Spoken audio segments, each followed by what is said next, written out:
бүгін барлығымыз киелі қасиетті Бесойнақ ауылында Алатаудың етегінде тай бәйгісін тамашаладық. Ауыл азаматтарының ұйымдастыруымен 7 орынға 7 түгіл 37 тайдан 7 тай солып шығып бастапқы топты бастап сүреден өтіп, мінекей соңғы 6 мен 7 кішкене қайталасып келді, бірақ екеуінің де еңбегі бар, молодцы. Алла бұйырса тағы биіктен көріне беріңіздер.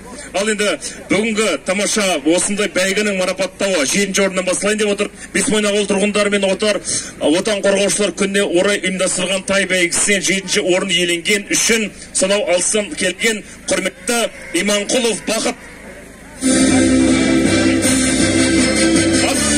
Атар! 7-ші орын, туған шабалық, қошеметтеріңіз болсын. Атардан келіп отыр екен, сыйлығын табыстаңыздар. 5000 теңге келіңіз ортаға, фотоға түсімаңыз. Сыйлығымыз, ата, өздеріңіз марапаттап қойыңыздар мен табыстап.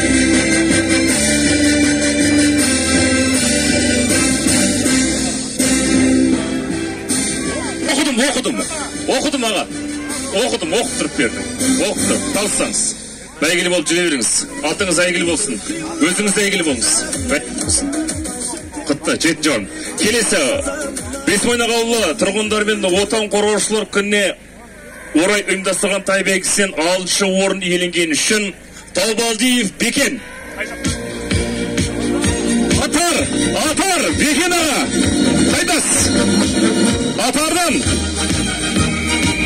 Келтіреміз ба? Болмаса сыйлық табыстай берейік. 10.000 теңге. 10.000 теңге.